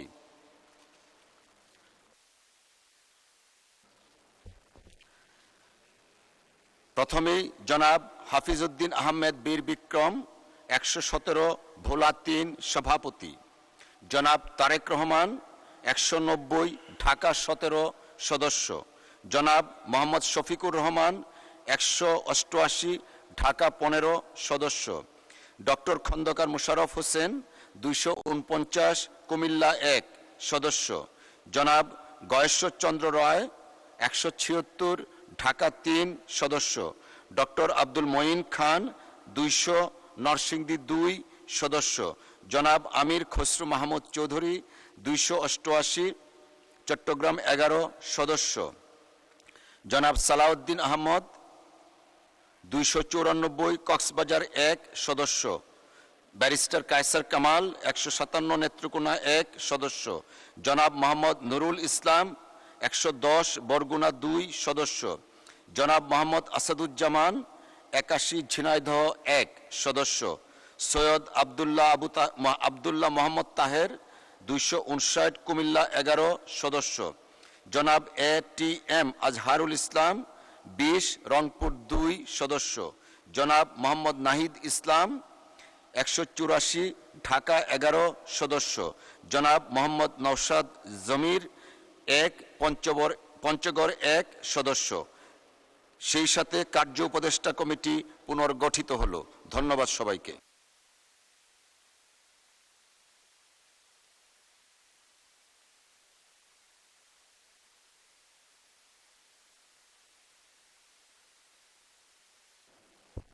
মাননীয় সদস্যবর্গ, দিনের কার্যসূচি অনুযায়ী এখন আইন প্রণয়ন কার্যাবলী। জি, মাননীয় বিরোধী দলের নেতা। মাননীয় স্পিকার, আপনাকে ধন্যবাদ। আইন প্রণয়নের জন্য এখানে 3টি বিল আমাদের সামনে উপস্থাপিত হয়েছে। আজকে এই সংসদ এমন একটি সময় অনুষ্ঠিত হতে যাচ্ছে যেই সময় সঙ্গত কারণেই দেশে নানাবিধ সমস্যা বিরাজমান। অত্যন্ত দুঃখের সাথে বলতে বাধ্য হচ্ছি, এই সংকট এবং সমস্যা তীব্র আকার ধারণ করায় মানুষের যখন দুর্ভোগ আমরা লক্ষ্য করছিলাম, তখন তৎকালীন মহামান্য রাষ্ট্রপতির সাথে আমি সরাসরি কথা বলেছিলাম এবং স্পিকারের দায়িত্বে আপনি ছিলেন, আপনার সাথেও আমি কথা বলেছিলাম। মহামান্য রাষ্ট্রপতির সাথে কথা বলে ওনার বরাবরে একটা অনুরোধ জ্ঞাপন করে একটা চিঠিও দিয়েছিলাম। সেই চিঠির কপি আপনাকেও দেওয়া হয়েছে, মাননীয় প্রধানমন্ত্রীকেও দেওয়া হয়েছে। বলেছিলাম যে এই সংসদটা আমাদের জাতীয় সকল কর্মকাণ্ডের মূল হওয়ার যে দাবি রাখে, এই ধরনের একটা স্পর্শকাতর সময়ে সংসদের একটা বিশেষ অধিবেশন আহ্বান করার জন্য। আমি জানি বিধি অনুযায়ী এই অনুরোধ জানানোর কথা মাননীয় প্রধানমন্ত্রীর, তারপরেও আমরা দায়মুক্ত নই, দায়বোধের জায়গা থেকেই এই চিঠিটা ইস্যু করেছিলাম। কিন্তু আজ পর্যন্ত এর কোনো উত্তর পেলাম না। এটার কি হলো? দাবি ছিল সমাজে বিদ্যমান যে সংকট সমস্যা, বিশেষ করে বিদ্যুৎ খাতে যে অব্যবস্থাপনা, একদিকে মানুষ বিদ্যুৎ পাচ্ছে না, লোডশেডিংয়ের জ্বালা, অন্যদিকে বুথড়ে বিল, এর কোনো সদুত্তর নাই। গ্যাসেরও তীব্র সংকট দেখা দিল, আবার গ্যাসের অপ্রতুলতার কারণে মানুষ আবার তেলের দিকে ধাবিত হলো। এই সব নিয়ে একটা জটিল পরিস্থিতি, আর এই সমস্ত পরিস্থিতির কারণেই দ্রব্যমূল্য হু হু করে বেড়ে যাচ্ছে এবং বেড়ে গেল। দুর্ভোগের এই বিষয়গুলো নিয়ে আইন শৃঙ্খলা পরিস্থিতির অবনতি, আজকে স্বরাষ্ট্রমন্ত্রী মহোদয় তিনি একটা বিবৃতি দিয়েছেন, তিনি কিছু ডাটা তুলে ধরেছেন। আবার আমাদের বিরোধী দলের পক্ষ থেকে ওই ব্যাপারে উদ্বেগ প্রকাশ করে কিছু কথা বলা হয়েছে, তারাও কিছু তথ্যভিত্তিক বক্তব্য রেখেছেন। জ্বালানি সংকটের কারণে এবং বিদ্যুৎ সরবরাহ নিরবচ্ছিন্ন না থাকার কারণে শত শত কলকারখানা বন্ধ হয়ে গেছে। কেউ 700 বলছে, কেউ 900 বলছে, কেউ 95টা বলতেছে, হোয়াট এভার মেবি। কিন্তু বোঝা যাচ্ছে যে বিপুল সংখ্যক কারখানার উপরে এর একটা নেতিবাচক প্রভাব পড়েছে। কারখানা বন্ধ হওয়ার মানে শুধু মালিক পক্ষ ক্ষতিগ্রস্ত হওয়া না, লক্ষ লক্ষ শ্রমিক যারা এখানে শ্রম বিনিয়োগ করে থাকেন তারাও ক্ষতিগ্রস্ত হওয়া। এর পাশাপাশি আমরা যারা দেশের সাধারণ জনগণ, কারখানার এই প্রোডাক্টসগুলো আমরা যারা ব্যবহার করি তারাও ক্ষতিগ্রস্ত। আইন শৃঙ্খলা পরিস্থিতির ব্যাপারে মাননীয় স্বরাষ্ট্রমন্ত্রী তিনি বিবৃতি দিয়েছেন, তিনি একটা তথ্যও দিয়েছেন। কিন্তু আমরা যখন সমাজে যাই তখন তার বাস্তবতা খুঁজে পাই না। এর আগে এখানে বিদ্যুৎ জ্বালানি সম্পর্কেও বিভিন্ন সময় বক্তব্য দেওয়া হয়েছে যার সাথে কোনো মিল ছিল না। স্বয়ং স্পিকারের আসন থেকেও বলা হয়েছিল তখন যে আমার এলাকায় তো বিদ্যুৎ পাই না। এটার সাথে আসলে আমরা কোনো মিল খুঁজে পাচ্ছিলাম না। সেই কঠিন সময়ে যখন জ্বালানি নিয়ে ভয়াবহ সমস্যা দেখা দেয়, তেল নিয়ে, তখন এই সংসদে একটুখানি আলোচনার ফলে একটা সমাধান বের হয়ে এসেছিল এবং সমাজ আতঙ্ক থেকে রক্ষা পেয়েছিল। আমরা এরকমই একটা সদিচ্ছা নিয়ে এই সংসদ অধিবেশনটা আহ্বান করার অনুরোধ জানিয়েছিলাম এবং আলোচনাকালে এটাও বলেছিলাম যে এটার জন্য কয়েকদিনের প্রয়োজন নাই, কয়েকটা ঘন্টার জন্য ডাকলেই হবে। কিন্তু দেখা হলো না। আজকে আমাদের সামনে এখন 3টা বিল এসেছে, সেগুলো আজকে অবশ্য আলোচনা হবে না, উত্থাপনের জন্য এসেছে, কিন্তু এর মধ্য দিয়ে তার প্রক্রিয়াটা শুরু হবে। মাননীয় স্পিকার, আমাদের এই সংসদটা আমরা সবাই বলে আসছি যে এটা গতানুগতিক কোনো সংসদ না, এটা ভিন্নধর্মী একটা সংসদ এবং 24-এর রক্তের উপর দাঁড়িয়ে থাকা একটা সংসদ। আশা ছিল যে সংসদের সূচনা থেকেই আমরা একটা ফ্রেশ স্টার্ট করতে পারবো দেশের জন্য, জাতির জন্য। নতুন একটা সূচনা হবে, পরিবর্তনের একটা সূচনা হবে। সেই লক্ষ্যেই আমাদের সংসদ নির্বাচন এবং গণভোট অনুষ্ঠিত হয়েছিল। সংসদ নির্বাচন অনুযায়ী, এর ফলাফল অনুযায়ী সংসদ আহ্বান করা হয়েছে, কিন্তু গণভোটের জন্য সংস্কার পরিষদের সেই সভাটার আহ্বান করা হলো না। এটা যখন উপেক্ষিত হলো, আমরা নোটিশ দিলাম, আলোচনা হলো 3 ঘন্টা, তারপরে বিষয়টা টকড আউট হয়ে গেল। টকড আউট মানে নো রেজাল্ট। আমরা এখানে আসলে নিজের জন্য এই বিষয়টা উত্থাপন করিনি, জাতির জন্য ছিল, যেখানে প্রায় 70% মানুষ হা ভোটে রায় দিয়েছিল। এবং আমরা উভয় পক্ষ, এখন যারা সরকারি দলে আছি, বিরোধী দলে আছি, আমরা সবাই ছিলাম তখন গণভোটের পক্ষে এবং হায়ের পক্ষে। আমরা কম হোক বেশি হোক আমরা সবাই ক্যাম্পেইন করেছি। কিন্তু এইটা যখন বাস্তবায়িত হলো না, জনগণের মধ্যে একটা আতঙ্ক, একটা অনিশ্চয়তা, একটা সন্দেহ দেখা দিল। আমরা বারবার এই বিষয়টা বলে আসছি, তার কোনো প্রতিকার পেলাম না। এখানে বরঞ্চ তার বিকল্প হিসাবে বলা হলো যে সংস্কারের বিষয়টা বা সংস্কার পরিষদ গঠনের বিষয়টা যেহেতু সংবিধানে নেই, এই জন্য এটা বেআইনি, আপনারা যে শপথ নিয়েছেন এটা অবৈধ শপথ। উল্টা আমাদের উপরে আরেকটা বোঝা চাপিয়ে দেওয়া হলো। অথচ এটা জনগণের দেওয়া রায়, উভয়ে মেনেছিলাম, সেই ভিত্তিতেই এই নির্বাচন হয়েছিল এবং যে অর্ডারের মাধ্যমে নির্বাচন হয়েছে একই অর্ডারে লেখা ছিল যে 30 দিনের ভিতরে সংসদ অধিবেশন ডাকতে হবে এবং একইভাবে সংস্কার পরিষদের সভা আহ্বান করতে হবে। উল্টা দায় এসে গেল আমাদের উপরে, আমরা ন্যায়ের পক্ষে, জনগণের পক্ষে থাকার পরেও। মাননীয় স্পিকার, আমরা তো এখানে জনগণের জন্য কথা বলেছি, এটা কোনো দলীয় সুবিধা নেওয়ার জন্য আমরা বলি নাই। বিরোধী দল এখান থেকে লাভবান হবে এমনও কোনো সম্ভাবনা নেই। 18 কোটি মানুষের রাইটের পক্ষে ছিল আমাদের এই কথাগুলা, যে কারণে ফেসিবাগ যুগে যুগে জেকে বসেছিল এই জাতির গাড়ে। আমরা চেয়েছিলাম ওই জায়গাগুলো পরিষ্কার হোক, কিন্তু আমরা বিষয়ের সাথে লক্ষ্য করলাম গণভোটের রায় তো মানা হলোই না। 133টা অর্ডিন্যান্স যেটা ছিল, এখান থেকে 20টাকে ল্যাপসেস করে দেওয়া হলো, যেগুলো ছিল খুবই গুরুত্বপূর্ণ। বিচার বিভাগের স্বাধীনতা, স্বাধীন দুর্নীতি দমন কমিশন, স্বাধীন মানবাধিকার কমিশন, গুম কমিশন, পুলিশ সংস্কার কমিশন, নির্বাচন কমিশন, এই বেসিক জায়গাগুলো যেগুলা ঠিক না হলে ফেসিবাদ থেকে এই দেশ এবং সমাজ মুক্তি পাবে না, সেগুলাই ল্যাপস করে দেওয়া হলো। এখন আমরা দেখছি যে সেইগুলা আস্তে আস্তে বিভিন্ন কায়দায় আপনারা এখানে, মানে আপনারা বলতে সরকারি দল এখানে নিয়ে আসছেন।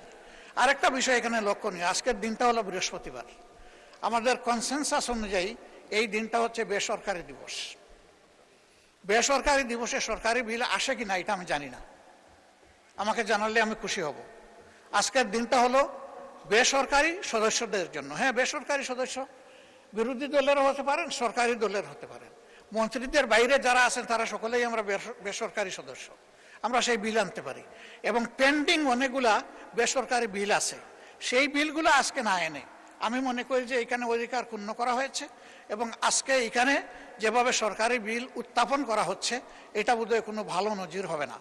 হ্যাঁ, স্পিকারের জুরিসডিকশনের জায়গা থেকে যদি কিছু করার থাকে সেটা আমরা জেনে নেব, কিন্তু আমরা এটাই জানতাম যে বেসরকারি দিবসটা বেসরকারি সদস্যদের জন্য। এই সব কিছুতে আমরা দেখতে পাচ্ছি যে সংসদকে ঠেলে একতরফাভাবে এক পেশে করে নিয়ে যাওয়া হচ্ছে। আমরা নীতিগতভাবে এই ধরনের বিলে আমরা অংশগ্রহণ করতে চাচ্ছি না।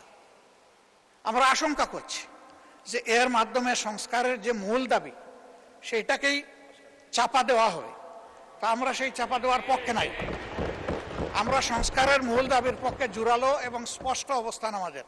আমরা এখান থেকে সরিনি। আমাদেরকে অফিসিয়ালি নন অফিসিয়ালি এই পার্লামেন্টের ভিতরে এবং বাইরে অনেকবারই অনুরোধ করা হয়েছে যে সংবিধান সংশোধনের কমিটিতে আসেন। একটা কমিটি এখানে পাশ হয়েছে, আমাদের প্রতিবাদ ছিল, আমরা অংশগ্রহণ করি নাই, সব ঠিক আছে। ওইটা পাশ হয়েছিল সংবিধান সংশোধন কমিটি নামে। পরে আমরা যখন বললাম যে সংবিধান সংশোধন কমিটি নামে কোনো কমিটি হওয়ার কোনো বিধান নেই, আমরা পরে শুনলাম যে এটার আগে একটা বিশেষ শব্দ বসানো হয়েছে। সেই বিশেষটা এখানে পাশ করা হয়েছে কিনা আমি জানি না। একটা কমিটি যদি আসলে এই হাউস থেকে পাশ করানো হয় তাহলে তার প্রত্যেকটি অক্ষরও এখান থেকে পাশ করাতে হবে, সেটা তো হয় না। ওইটার পক্ষে আমরা ছিলাম না, এটা বড় কথা না। আমি বলছি যে এখানে প্রসিডিওরটাও মেনটেন করা হয়নি। মাননীয় স্পিকার, এই সমস্ত বিষয় বিবেচনায় নিয়ে এখন যে বিষয়টা আপনি উত্থাপনের দিকে যাচ্ছেন, আমরা যেহেতু এই আলোচনায় বৃহৎ স্বার্থে আমরা পুরা সংস্কার চাই, আমরা গণভোটের বাস্তবায়ন চাই এবং আমরা এইভাবে খণ্ডিত কোনো প্রসেসের অংশ হতে চাই না। এই জন্য আমরা এখন আর এই আলোচনায় আমরা অংশগ্রহণ করব না। এই পর্বে আমরা সংসদ থেকে বিদায় নিচ্ছি। আমরা আবার ওয়াক আউট করছি। আমরা আবার যখন উপযুক্ত তখন ইনশাআল্লাহ আমরা আসব, অংশগ্রহণ করব, জনগণের পক্ষে কথা বলবো। 4টা নোটিশ আমরা জমা দিয়েছি। আমরা আশা করব সেই নোটিশগুলা জনস্বার্থে, জনদুর্ভোগ নিরসনের স্বার্থে সেই নোটিশগুলা আলোর মুখ দেখবে। এই সংসদে আলোচনার সুযোগ আমরা পাবো। মাননীয় স্পিকার, আমাকে সময় দেওয়ার জন্য আপনাকে ধন্যবাদ। আমরা এখন ওয়াক আউট করছি।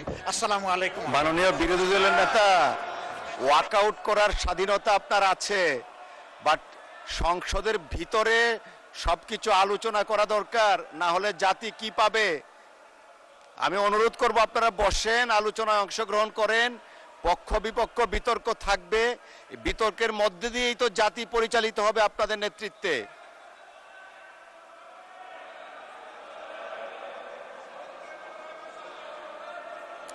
কি মাননীয় স্বরাষ্ট্রমন্ত্রী মহোদয় কিছু বলবেন?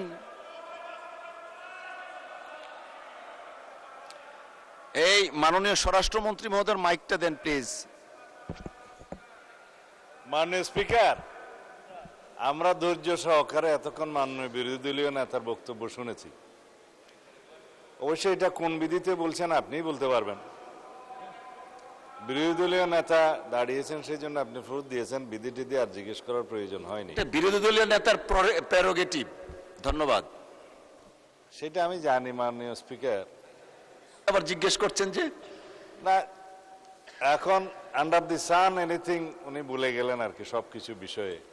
তা আমাদের এখন একটা অধিকার দাঁড়ায় এগুলোর একটু জবাব দেওয়ার, তা না হলে রেকর্ডে থাকবে না।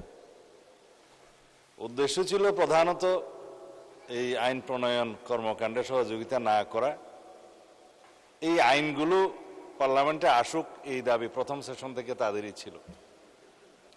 আমরা সময় নিয়েছিলাম মানবাধিকার কমিশন আইনটা ইন্টারিম গভর্নমেন্টের সময় খুব তাড়াহুড়ো করে একটু ভুল ত্রুটি রেখে এই আইনটার কমিশন করেছেন মানবাধিকার কমিশন, এবং আমরা কথা দিয়েছিলাম যে সবার সাথে আলোচনা করে দেশি বিদেশি সব stakeholder, diplomatic mission, rights bodies এবং ইউএনডিপি সহ সমাজের আমাদের যে হিউম্যান রাইটস বডিজ যেগুলো আছে আমার অর্গানাইজেশন, সবার সাথে কথা বলে সেমিনার সিম্পোজিয়াম করে তারপরে আমরা একটা সুন্দর ইন্টারন্যাশনাল স্ট্যান্ডার্ড এবং ম্যাচিং উইথ আওয়ার কালচার একটা আইন নিয়ে আসবো। সেটা আইনমন্ত্রী যথেষ্ট পরিশ্রম করে কয়েক মাস আমরা সবাই আলাপ আলোচনা করে একটা মানবাধিকার কমিশন আইন আজকে বিল আকারে নিয়ে এসছে। কিন্তু এই বিলের কপি যথেষ্ট আগে সবাইকে সরবরাহ করা হয়েছে। তারপরেও আজকে বিলটা শুধু উত্থাপিত হওয়ার কথা এবং কমিটিতে প্রেরণের কথা। এরপরে সময় পাওয়া যেত 2-4 দিন, তারপরে সেটা বিবেচনাতে আসতো। একই বিষয় গুম প্রতিকার এবং প্রতিরোধ, এই আইনটাও আমরা একইভাবে সবার সাথে আলাপ আলোচনা করে একটা সমৃদ্ধ শক্তিশালী আইন নিয়ে এসেছি আজকে বিল আকারে। সেটাও উত্থাপিত হওয়ার কথা, পরে কমিটিতে যাবে, আলাপ আলোচনা হবে। এইটা উসিলা হতে পারত যে এই কারণে আমরা এই বিলের উত্থাপনের বিরুদ্ধে আমরা ওয়াক আউট করলাম, যথেষ্ট সময় দেওয়া হয়নি। কিন্তু যে সমস্ত বিষয় এখানে বলা হলো, মাননীয় স্পিকার, বিরোধী দলীয় নেতার কি কোনো এখতিয়ার আছে রাষ্ট্রপতিকে চিঠি দিয়ে সংসদ আহ্বান করার জন্য? নাই। তিনি আপনার সাথে কথা বলেছেন, ইনফর্মালি বলতে পারেন, আপনি স্পিকারের দায়িত্বে ছিলেন। মাননীয় মহামান্য রাষ্ট্রপতির সাথে কথা বলেছেন, তিনি বললেন চিঠি দিয়েছেন, বললেন জবাব পেলেন না। যেই চিঠির দেয়ার এখতিয়ারে নাই সেই চিঠির জবাব কিভাবে দেয়া হবে? দ্বিতীয় হলো, যে আলোচনাটা তারা 1 সপ্তাহ আগে করতে চাইলেন, সেটা 1 সপ্তাহ পরে করলে এমন কিছু অসুবিধা হতো না, সেটা আজকে সংসদ শুরু হয়েছে। রাষ্ট্রের অনেক নির্বাহী বিভাগের অনেক কাজ থাকে। ইতিমধ্যে মহামান্য রাষ্ট্রপতির নির্বাচন অনুষ্ঠিত হয়েছে এবং শপথ গ্রহণ হয়েছে। অনেক রাষ্ট্রীয় ফাংশনস এগুলো করতে হয়েছে। তার ভিতরে তো সংসদ অধিবেশন ডাকার কোনো প্রস্তুতিই ছিল না। তারপরও রিজনেবলি এগিয়ে নিয়ে এসে আজকে এই সংসদ আহ্বান করা হয়েছে। এটা একটা বাহানা হয়। আমি থাকলে এটাও অসংসদীয় বলতো, হয়তো আমি কোন শব্দ আজকে অসংসদীয় বলেছি আমি নিজেই বুঝতে পারছি না। কারণ আমার ভাষা জ্ঞান যতই খারাপ হোক, আমি খুব সচেতন থাকি যাতে কোনো আনপার্লামেন্টারিয়ান ওয়ার্ড এখানে ইউজ না করতে হয়।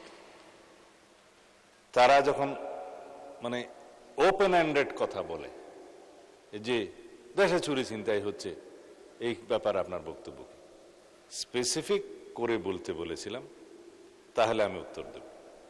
বলেছে কোনো একজন বিরোধী দলীয় সংসদ সদস্যের উপর আক্রমণ হয়েছে, মামলা হয়েছে, উল্টা তার লোকজনকে গ্রেফতার করা হয়েছে। কোন সংসদ সদস্য, কোথায় আক্রমণ হয়েছে, কোথায় গ্রেফতার হয়েছে বললে আমি জবাব দিতে পারতাম। ওপেন এন্ডেড কথার তো কোনো জবাব হয় না। সেই জন্য আমি বলেছিলাম যে জনসভায়, বাইরে, শাহবাগে, গুলিস্তানে অনেক কথা বলা যায়, কিন্তু সংসদে বলতে গেলে সেটা স্পেসিফিক, নির্ধারিতভাবে বিধি মোতাবেক বলতে হবে। যাই হোক, আমি একটা স্টেটমেন্ট দিয়েছি বললেন, আমি আজকে কোনো স্টেটমেন্ট দেইনি। এগুলো ডাটা আমাদেরকে রেডি রাখতে হয়, আমরা প্রস্তুত হয়েই আসি, এবং সেরকম ডাটা প্রশ্নের উত্তরে জবাবে, সম্পূরক প্রশ্নের উত্তরে জবাবে আমরা বলেছি, কোনো বিবৃতি দেয়নি। তিনি বললেন আমি বিবৃতি দিয়েছি, বিরোধী দলীয় নেতা। তিনি এই সুযোগে গ্যাস, বিদ্যুৎ, তেল ইত্যাদির কথা বলে গেলেন। তো এইখানে গ্যাস, তেল, বিদ্যুতের জন্য তারা গত সেশনও সময় চেয়েছিলেন, সম্ভবত তার আগের সেশনে। এখানে মাননীয় প্রধানমন্ত্রী, বিরোধী দল, সরকারি দল মিলে ওনাদের প্রস্তাবে একটা কমিটি করে দিয়েছিলেন, আলোচনা হয়েছে। এখানে 1 ঘন্টা ধরে আলোচনা হয়েছে, সমস্যা সমাধানের জন্য তারা সহযোগিতা করবেন বলেছেন। কিন্তু বাইরে মাঠের বক্তৃতা তো অন্য। মাঠে এখন যে সমস্ত কর্মসূচি তারা দিয়েছে, সেই বক্তব্যের সাথে, সেই কর্মসূচির সাথে ভিতরের আলাপের তো কোনো মিল নেই। সহযোগিতায় যদি করতে চান আসুন, আবারও 68 বিধিতে আলোচনা হতে পারত, 62 বিধিতে আলোচনা হতে পারত, সেই প্রস্তাব তো দিলেন না। কারণ ওয়াক আউট যে করতে হবে পরিকল্পিতভাবে, সেই জন্য আমি এখানে বলতে শুনলাম কারখানা বন্ধ হয়েছে। আপনারা নিয়ে আসেন তথ্যভিত্তিক, কোথায় কারখানা বন্ধ হয়েছে, কয়টা বন্ধ হয়েছে, গ্যাসের কারণে, বিদ্যুতের কারণে। হ্যাঁ, দেশে আমাদের মতো পৃথিবীর বিভিন্ন দেশে যারা গালফ থেকে তেল এবং গ্যাস নিয়ে আসে, সেই গালফের সরবরাহটা বিঘ্নিত হওয়ার কারণে পৃথিবীর বহু দেশে তেল গ্যাসের মূল্য ডবল হয়েছে। বাংলাদেশে তো তা হয়নি। আমরা একটা 17 বছরের অপরিকল্পিত গ্যাস সাপ্লাই নির্ভর এই বিদ্যুৎ জেনারেশন সিস্টেমের মধ্যে চলছি, যেটা কারেকশন করতে আমাদের প্রতিনিয়ত হিমশিম খেতে হচ্ছে। মাননীয় প্রধানমন্ত্রীর নেতৃত্বে আমরা সমস্ত পরিকল্পনা প্রণয়ন করে ফেলেছি। কোথায় এফএসআরও হবে, কোথায় গ্যাস ভিত্তিক বিদ্যুৎ কেন্দ্র হবে, কোথায় তেল ভিত্তিক হবে, জরুরি ভিত্তিতে ফার্নেস অয়েল ভিত্তিক বিদ্যুৎ কেন্দ্র এখন শুরু করা হবে। সবকিছুর উদ্দেশ্য হচ্ছে দেশে যাতে কোনো রকমের সংকট না হয়, উৎপাদন কারখানা যেন বন্ধ না হয়, কোনো রকমের কোনো উৎপাদনশীলতা যাতে ব্যাহত না হয় সেজন্য, এবং তার উপর ভিত্তি করে যাতে দ্রব্যমূল্য বৃদ্ধি না হয়, সেগুলো আমাদের সবই নজরে আছে। মাননীয় স্পিকার, কথায় কথায় ওনারা গণভোটের, গণরায়ের কথা বলেন। আমিও অনেকবার এই সংসদে এই বিষয়ে বক্তব্য দিয়েছি, আমরা অনেকেই দিয়েছি। তারা একটা আদেশের কথা বলে যে শপথ তো নেওয়া হয় নাই, আদেশ মানা হয় নাই। মাননীয় স্পিকার, জুলাই জাতীয় সনদ বাস্তবায়নের জন্য 2025-এর সম্ভবত নভেম্বরের 11 বা 13 তারিখ হবে, একটা আদেশ জারি করা হলো। সেটা হচ্ছে জুলাই জাতীয় সনদ উইদিন ব্র্যাকেট সংবিধান সংস্কার বাস্তবায়ন আদেশ 2025। এই আদেশের কোনো রাজনৈতিক ভিত্তি ছিল না, কোনো রাজনৈতিক সমঝোতা ছিল না। এই আদেশটা অনেকটা মার্শাল ল অর্ডারের মতো আদেশ জারি করা হয়েছে, যে আদেশটা জারি করার রাষ্ট্রপতির কোনো এখতিয়ার ছিল না। সেই আদেশের মধ্যে জুলাই জাতীয় সনদ বাস্তবায়নের জন্য 4টা প্রশ্ন দিয়ে দেওয়া হলো, তার উপরে বলা হলো গণভোট হবে। গণভোটটা আমরাই চেয়েছিলাম জুলাই জাতীয় সনদ বাস্তবায়নের জন্য, একটা আইনি ভিত্তি তারা দাবি করেছিলেন। আমরা বললাম জনগণের কাছে যাই, তারা জুলাই জাতীয় সনদ বাস্তবায়ন চায় কি চায় না সেই প্রশ্নটা আমরা রাখি। গণভোট হতে পারে, আইনি ভিত্তি রচনা হবে, সার্বভৌম জনগণের ক্ষমতা হিসাবে আমরা সেই জুলাই জাতীয় সনদ যারাই সংসদে যাবে তারা বাস্তবায়ন করতে তারা বদ্ধপরিকর থাকবে। এটা ছিল আমাদের প্রস্তাব। তিনি ভাষণ দিয়েছেন, সবাই তার উপর আলোচনা করেছেন। এই সংবিধান মেনেই কিছুদিন আগে মহামান্য রাষ্ট্রপতির যে নির্বাচন হলো, সেই নির্বাচনে এখানে সবাই মিলে ভোট দিয়েছে।